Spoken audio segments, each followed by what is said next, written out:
we've been talking about Breslov for the last few weeks, but really the name of this series is Sichas Chun Shel Talmidei Chachamim. Now, you should know that I'm not, when I talk about Breslov, I'm just talking about all kinds of ideas I'm bringing in. It's not only Breslov, like our producer Shomer just said, it's only a marshal Breslov, but the ideas that I'm saying, you could use it on all kinds of things. And besides, whatever I'm saying is interesting. And all the Nanach people that are upset, so I'm happy that as long as they know how to find me, so I'm happy. Now, I want to say like this. Last week, we talked about the union of iskashus to tzadikim. And I had a few more things I wanted to say.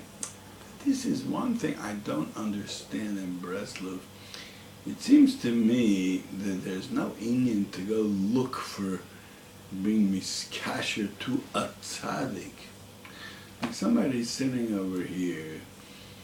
Let's say he goes to ask shilas to somebody.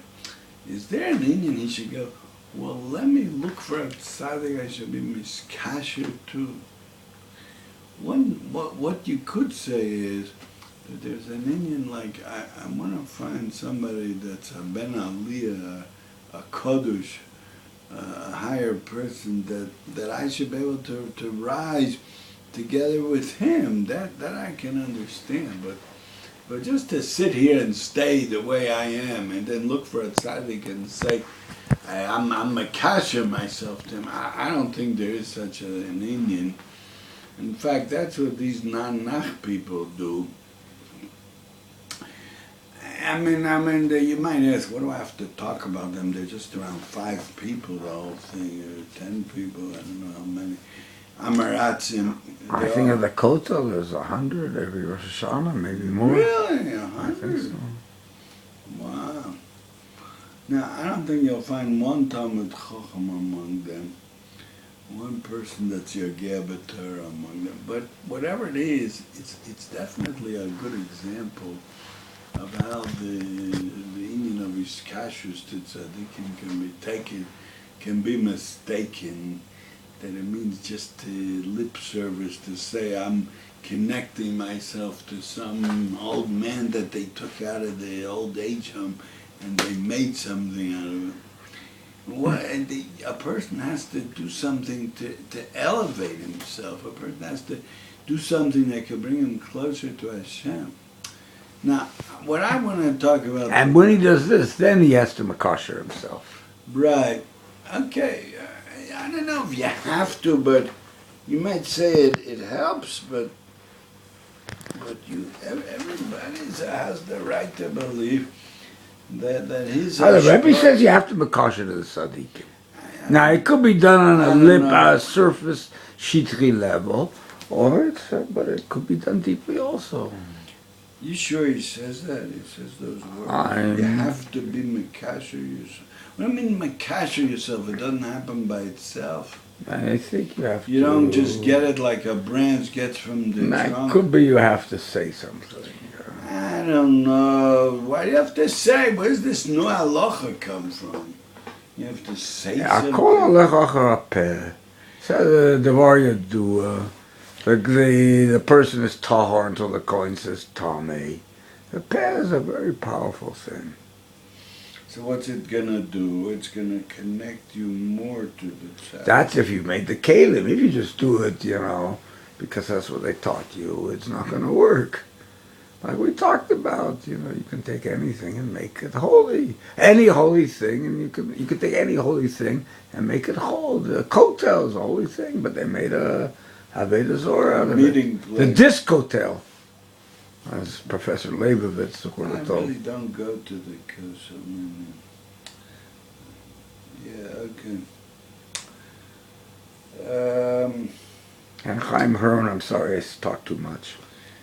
Yeah, but he should understand that that's what mitzvahs will become. That we're having a discussion. The only thing is, it would be good if we could see your face when you talk.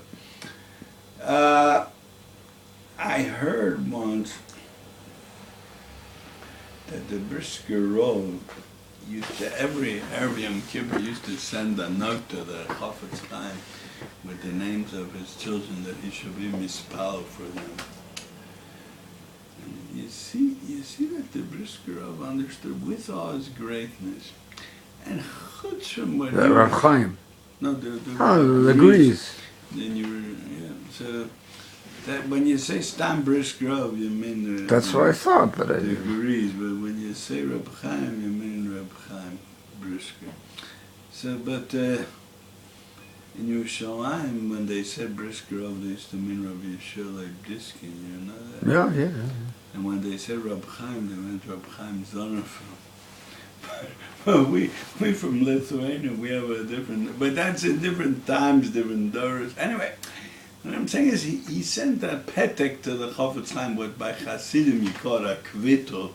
So he sent every year to the chafetz chaim before Yomim Noraim, he should be mispal for his children, they should come out of El Chayid. I'm sure the Briskerov himself. 11:30. I'm sure the Briskerov himself was mispal for his children.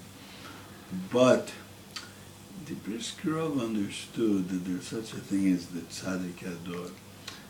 I mean, it seems to me that this is also a certain way of his kashrus to tzadikim. That means, you see from here that the Briskerov also knew that there's such a thing as the tzaddik ador or the tzaddike ador.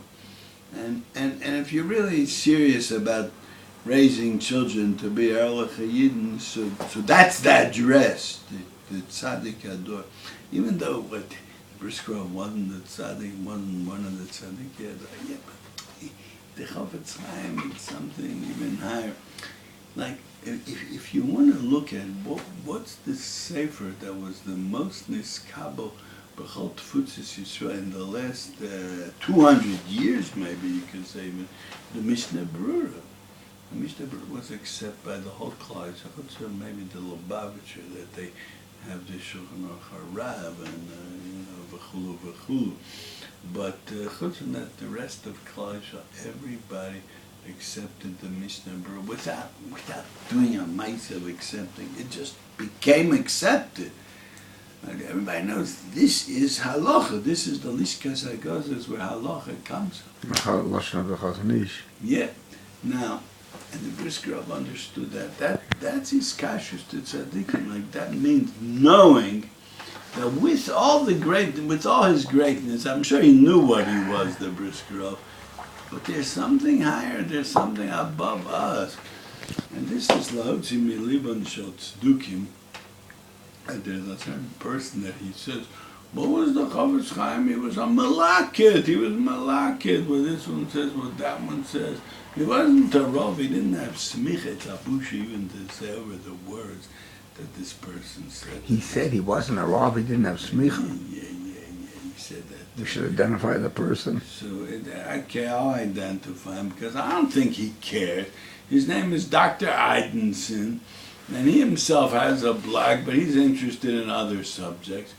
And he said to me, well, the chafetz chaim, it's not Kodesh Kadoshim, and he was only a malakid, and he wasn't a Rav, and he wasn't a Poshek, and Rav Moshe Feinstein. What is a Poshek?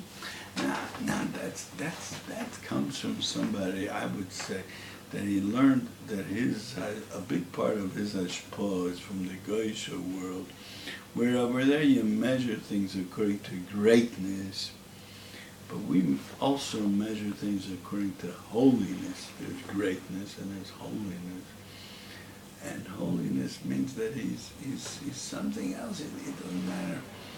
It doesn't matter what his sefer was, which the truth is, you want to measure the greatness of the chafetz chaim, you have to take a sugya. And I would suggest, let's say, a hard sugya like Kufsamaches in the Shulchan Aruch about the bracha of Mezonim. By the way, I saw in the Rabbi Yashuv book you loaned me that he told the Bachurim, learn halacha, but don't learn the bir halacha, because that's pilpul. You have to save your pilpul kochot for the Gemara. Yeah, I know. Yeah, okay. No, I'm just adding on. I'm not arguing. Yeah.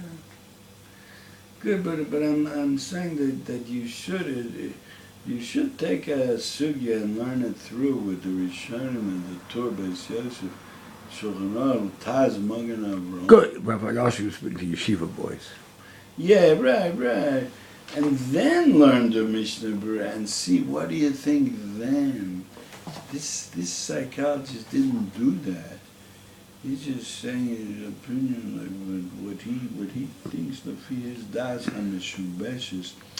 But if you'll learn through the sugya from the beginning till then you'll see that the chafetz chaim was able to take the daas of Gedolei Olam, the Taz, Magen Avraham, the Gra, and he was able to be machriya b'nei or different things. Like you can find in the Sharat, below had takti, this and this. Wasn't malakit, like he says he was a malakit. I wasn't malakit, this and this, because of this and this. Just in a half a line he'll say it. And you see the greatness of the chafetz chaim. Good, I mean, what am I going to argue with these people for? There's a certain great posik that lives in Harnov, used to live in Harnov. People do call him a malakit. I don't want to mention any names now, but They call him a malakit. I've heard him called this. Chafetz chaim. No, a certain posik that was nifter a couple of years ago in Harnov. And what is he? I don't know. The daas Torah, I want your opinion. What about him? Yeah, was he a malakit or was he a chafetz chaim? Not so sure who you're talking about. Good. So, Our viewers will pardon us. I'm saying like this, that I heard from Reb Shlomo Breslov that he said there was once somebody that said, what was the chafetz chaim? He was a malakit. So the brisker heard that, so the brisker said, he learned up good every halacha in Shulchan Aruch Chaim. That's what the brisker said.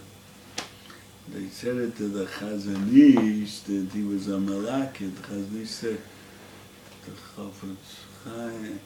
No, they used a different lotion. They said he was a balabos, a balabais.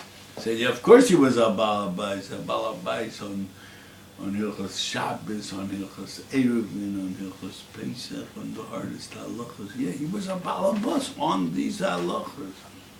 Right, even though the chazon argues on him sometimes, very strongly argues against. But he realized, and he himself wrote in the Igros Chazon Ish, he wrote someplace, the chafetz chaim, that's the Lishkas HaGozis, that's like the Sanhedrin and the Beis HaMikdash. They knew each other. He met the chafetz chaim. I think he did. I remember. He came to Vilna. The chafetz chaim once came to Vilna, and he said to the chazon ish that someday you also have to lead the Klal Yisrael, and you'll see how hard it is. Some kind of thing like that. I think so. And where the Chaim Moser introduced chafetz chaim to the chazon ish. Now, Reb Shlomo Breslov added something. He says, I can't say what the brisker said. I can't say what the chazon ish said. But one thing I can say, there's some people that they can't see that there's somebody way above them. And that's what I would say to that psychologist that talks like that. That there's something above you. And I think I said this last week. What was Eliyahu Navi? What was his chidush? If you learn Tanakh, you learn Navi, you'll see. What did Eliyahu Navi teach the Klal Yisrael? You know what he taught the Klal Yisrael? Hashem hu Elokim. Hashem hu Elokim. That's what he taught. And that's what I think I said it last week. And it says in the Zemer of Motzei Shabbos of Eliyahu Navi, Ish sochu achrav Hashem hu Elokim. So eidensohn will come and say, wait. I have to say the word that I believe I heard from you on this once. Sakharov, they didn't say, after you did a great mofus, wow, what a great mofus our Rebbe is. And he was invisible. Hashem hu Elokim, they said after him. Right. And I heard from you many years ago, if you remember. I said that. I think so. I think it was from you. I've sent it over to some big Gedolim, and they all jumped. My team from Okay, Rabbi Caplan, we're going to take a break.